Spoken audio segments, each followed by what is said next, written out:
2 minute में मैं आपको किसी भी क्लीन रूम का, किसी भी क्लास का एयर क्वांटिटी कैलकुलेशन करना अभी मैं बता दूंगा, आपको सिखा दूंगा। जैसे कि क्लीन रूम का है CFM कैलकुलेशन, मतलब किसी भी क्लीन रूम में कितना एयर का क्वांटिटी चाहिए वो मैं आपको बताऊंगा। देखिए ये जो है ना, एयर चेंज लिखा है,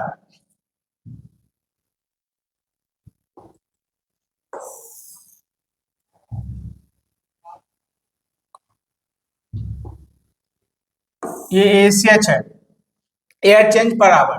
मतलब अगर 100 का क्लास है तो आपको 240 लेना है, 1000 का क्लास है तो 130 लेना है, 10,000 का क्लास है तो 50 ACH लेना है आपको, और अगर 1 लाख क्लास है तो आपको 18 to 25 लेना है ACH, air change per hour. Air change per hour का मतलब है कि 1 घंटा में उस एरिया का एयर कितने बार निकाल के बाहर फेंक देगा या अंदर दे देगा उस एरिया में जो रिक्वायरमेंट है।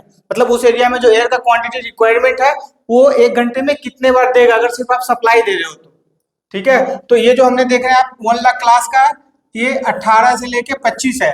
इसका मतलब आपको कंसीडर हमेशा करना है 25, क्योंकि 1 लाख क्लास में मोस्टली 1 लाख क्लास ही यूज करते हैं। तो 18 आप तब कंसीडर कीजिएगा जैसे कि आपने 25 पे डिजाइन किया और एरिया बढ़ते बढ़ते कभी कभी क्या होता है, बालकोनी को कम कर दिया जाता है या कॉरिडोर को कम किया जाता है, उसके बगल का जो रूम होता है उसको कम कर दिया जाता है। तो उससे क्या होता है, जो क्लीन रूम का एरिया बढ़ जाता है। जब एरिया बढ़ता है तो जो आप अगर पहले से जो ACH कर रहे हैं तो वो HU का कैपेसिटी है, जो एयर क्वांटिटी का कैपेसिटी वो कम हो जाता है, तो कम होता है तो ACH भी कम हो जाता है। तो अगर वो 18 तक आ रहा है तो आपको इक्विपमेंट चेंज करने की जरूरत नहीं है, लेकिन अगर 18 से नीचे जा रहा है तो फिर आपको इक्विपमेंट चेंज करना पड़ेगा। क्लाइंट को बताना पड़ेगा आपका लेआउट चेंज हो गया, तो आपको इक्विपमेंट भी चेंज करना पड़ेगा। तो आप देखिए ये जो फॉर्मूला है एयर क्वांटिटी निकालने का फॉर्मूला है, ठीक है।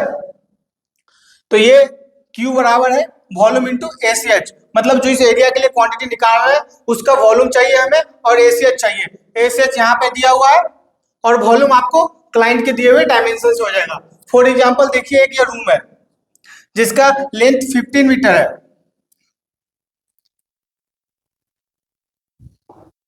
जिसका लेंथ आप देखेंगे तो ये 15 मीटर है और इसका हाइट जो है 3 मीटर है, मतलब फ्लोर से सीलिंग का जो लेवल है वो 3 मीटर है और विड्थ जो है वो 10 मीटर है। तो हम इसका पहले वॉल्यूम निकालेंगे, हमको चाहिए पहले वॉल्यूम। तो वॉल्यूम निकालने के लिए हम क्या करेंगे, length into width into height करेंगे। ठीक है, लेंथ कितना दिया हुआ है 15 मीटर दिया हुआ है, विड्थ कितना दिया है 10 मीटर दिया है, हाइट कितना दिया है 3 मीटर दिया है। इसको आप कैलकुलेट करेंगे तो इतना मीटर क्यूब आएगा। वॉल्यूम हमेशा मीटर क्यूब में रहना चाहिए, आप फीट में नहीं निकालिएगा, नहीं तो वो गड़बड़ हो जाएगा आपका। अब हम इसको देखते हैं, हमारा वॉल्यूम निकल गया, ACH मेरे पास है 25 कंसीडर करना है हमें 1 लाख क्लास के लिए। हम 1 लाख क्लास के लिए ये एयर क्वांटिटी निकाल रहे हैं, तो ये हो गया क्वांटिटी ऑफ एयर, मतलब ये इक्वेशन को हम यहाँ पे लेके आ रहे हैं। ठीक है, Q इक्वल टू क्या है आपका, वॉल्यूम इंटू ACH।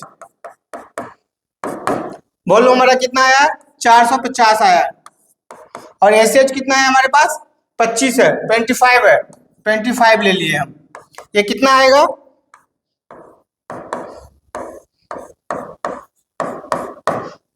$11,250, 11,250 CMH, जो इस एरिया के लिए एयर क्वांटिटी चाहिए हमें 1 लाख क्लास के लिए, वो ये चाहिए 11,250 CMH चाहिए हमको। ठीक है, तो इस CMH से आप इस रूम का कूलिंग कर सकते हैं, लेकिन इसके लिए बहुत सी चीजें चाहिए क्लीन रूम के लिए, जैसे कि मान लीजिए HEPA फिल्टर चाहिए, HU किस टाइप का चाहिए, हमें रिटर्न कहाँ से लेना है, ये सब आपको कोर्स में डिटेल में बताया जाएगा। आप यहाँ देख रहे हैं, ये देखिए 1 लाख क्लास में आप देखेंगे तो 1 स्क्वायर फीट में आपको 0.1 माइक्रोन का जो है इतना पार्टिकल होना चाहिए।